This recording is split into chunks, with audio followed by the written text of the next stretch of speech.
Hey historias de la realeza que llaman la atención por una corona, un título o una aparición pública. Y después están aquellas en las que el verdadero poder está mucho más lejos de los focos. Es precisamente lo que ocurre con Luana y Zaria, las dos hijas de la princesa Mabel de Holanda y del fallecido príncipe Friso. Durante una reciente aparición familiar en Zandvoort, con motivo de la Fórmula 1 de Países Bajos, las dos jóvenes volvieron a ocupar un espacio poco habitual para ellas, el centro de la atención pública. Y lo hicieron junto a una madre conocida precisamente por mantener su vida privada lejos del ruido mediático. Pero hay un detalle que cambia por completo la perspectiva sobre estas dos jóvenes. No solo pertenecen a una de las familias reales más conocidas de Europa. También están vinculadas al enorme patrimonio que Mabel ha construido y que, según las cifras publicadas por el medio de origen, ronda actualmente los 800 millones de euros. Entonces, ¿quiénes son realmente Luana y Zaria? ¿Cómo viven dos jóvenes que algún día podrían recibir una fortuna de semejante dimensión? Y, sobre todo, ¿por qué han conseguido mantenerse tan alejadas del protagonismo habitual de otras familias reales? La respuesta tiene mucho que ver con una particularidad de su posición dentro de la monarquía neerlandesa. Para entender esta historia hay que empezar por Mabel de Holanda. La princesa Mabel se casó con el príncipe Friso, hermano del actual rey Guillermo Alejandro, y por tanto pasó a formar parte de la familia real neerlandesa. Friso y Mabel tuvieron dos hijas, Luana y Zaria. Las dos crecieron dentro de una familia con un enorme peso histórico, pero sin asumir las obligaciones que corresponden a quienes están directamente en la línea activa de representación de la corona. Y esa diferencia es fundamental.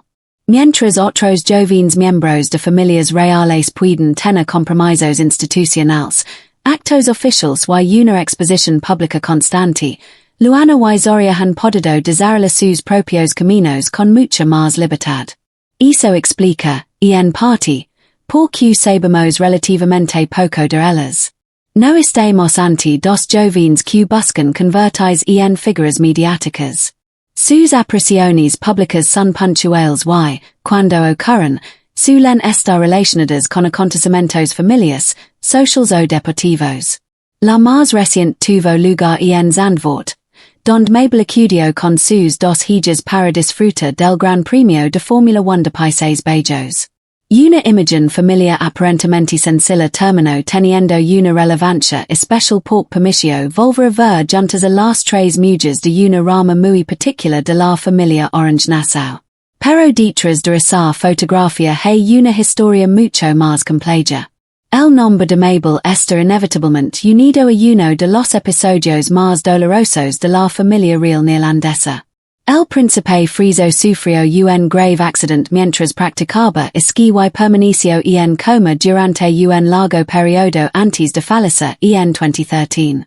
La tragedia tuvo consecuencias profundas para la familia. Ese mismo año, la reina Beatriz abdicó y su hijo Guillermo Alejandro se convirtió en rey junto a Máxima. Para Luana y Zaria, sin embargo, aquello significó algo todavía más personal. Perdieron a su padre cuando eran niñas. Desde entonces, Mabel ha continuado construyendo su propia vida mientras mantiene a sus hijas alejadas, y en la medida de lo posible, de una exposición permanente. Y aquí aparece uno de los aspectos más interesantes de esta historia, el patrimonio. Según las cifras recogidas en el artículo de origen, Mabel recibió tras la muerte de Friso un importante patrimonio en forma de acciones. Una parte fundamental de esa fortuna estaría relacionada con su participación en ella, una compañía neerlandesa especializada en pagos. La evolución versátil de esa inversión habría multiplicado considerablemente su valor. El patrimonio de Mabel llegó incluso a situarse, según la publicación, alrededor de los 1.000 millones de euros durante el periodo de máximos de mercado. Pero hay una aclaración importante. Una fortuna basada en actions noas una cantidad fija guardada en una cuenta bancaria su vela cambia con los mercados. Por eso, las cifras atribuidas actualmente a Mabel son diferentes de aquellas alcanzadas en el momento de mea valoración de sus inversiones. El artículo sitúa su patrimonio alrededor de los 800 millones de euros y señala que posee aproximadamente 365.000 actions de region. También explica que su posición dentro de quote 500, la clasificación neerlandesa de grandes fortunas, habría mejorado del puesto 121 al 96. Son cifras extraordinarias, pero conviene entenderlas en su contexto. Se trata de estimaciones patrimoniales y de valoraciones que pueden cambiar con el comportamiento de los mercados financieros. Y es precisamente aquí donde Luana y Zaria vuelven a entrar en escena. Porque esa enorme fortuna no convierte automáticamente a las dos jóvenes en figuras públicas. De hecho, ocurre casi lo contrario. La vida de ambas parece desarrollarse muy lejos de la imagen tradicional que muchas personas tienen de una heredera real. Luana, la mea, tiene 20 años y estudia historia y historia del arte en la Universidad de St. Andrews, en Reino Unido. Es un dato significativo porque muestra que su presente está mucho más relacionado con su formación académica que con las obligaciones institucionales de una princesa en activo. Su hermana Zaria, de 19 años, siguió otro ritmo. Después de terminar su etapa escolar, se tomó un año sabático y posteriormente comenzó su formación universitaria. Dos hermanas. Dos caminos. Y una misma característica. Ninguna necesita convertir su apellido en una profesión pública. Este punto es especialmente importante.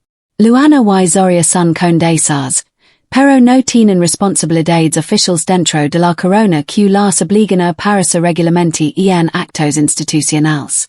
Por eso pueden estudiar, viajar y participar en determinadas actividades sin estar sometidas al mismo nivel de protocolo que otros miembros de la familia real neerlandesa. Y probablemente esta la parte más humana de esta historia. Porque detrás de una fortuna de cientos de millones de euros hay dos jóvenes que, al menos por lo que muestra la información disponible, están intentando construir una vida propia. No parece que su identidad pública es definida únicamente por el dinero que algún día podrían recibir. Luana está estudiando una disciplina relacionada con la historia y el arte. Zaria ha seguido su propio proceso académico después de tomarse un año de pausa. Ambas aparecen ocasionalmente en eventos benéficos, encuentros deportivos o junto a su madre. Eso ofrece una imagen bastante diferente de la que podríamos imaginar al escuchar la palabra herederas. Y hay otra cuestión que merece atención, la relación entre fortuna y libertad.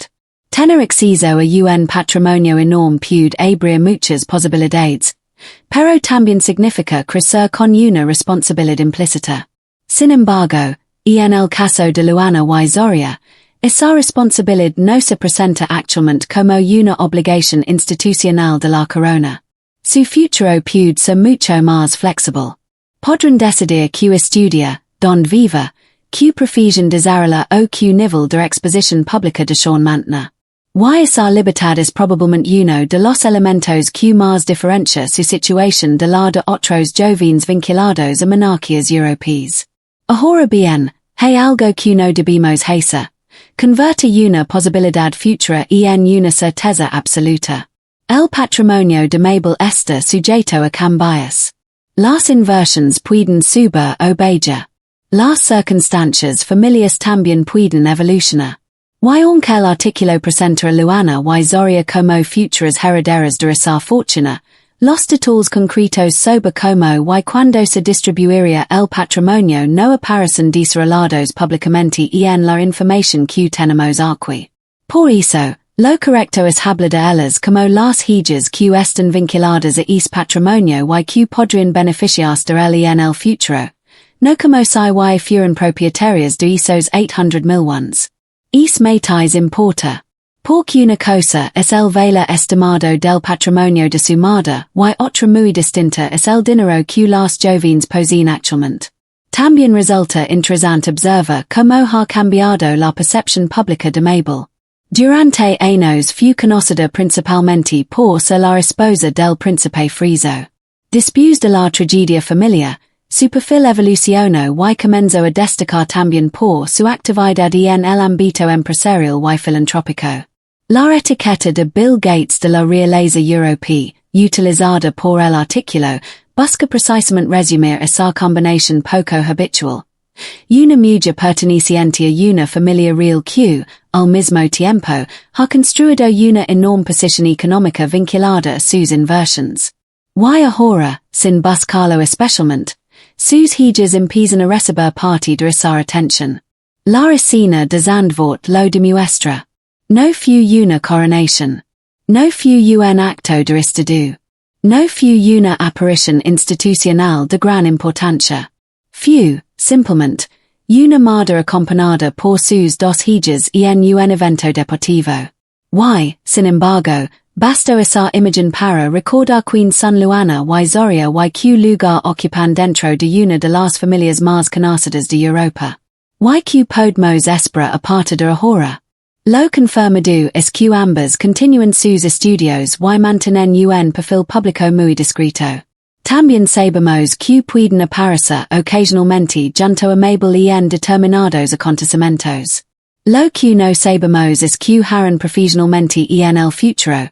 ¿Qué papel tendrán dentro de la sociedad neerlandesa o cómo evolucionará el patrimonio familiar? Y probablemente esa incertidumbre sea parte de su atractivo. No son jóvenes que necesitan estar constantemente delante de las cámaras para despertar interés. Su historia funciona precisamente por contraste. Pertenecen a una familia real, están relacionadas con una fortuna extraordinaria y, aunque, llevan una vida mucho más reservada de lo que cabría imaginar.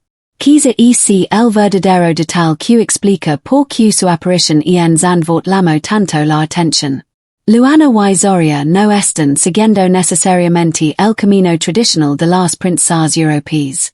Son dos jóvenes que, pese a su apellido, su historia familiar y el enorme patrimonio que las rodea, están construyendo su identidad lejos del centro de la corona. Y mientras estudian, viajan y aparecen ocasionalmente junto a su madre, el futuro permanece abierto. La gran pregunta no es solamente cuánto heredarán algún día. La pregunta más interesante es qué harán con la libertad que tienen ahora para decidir quién quieren ser.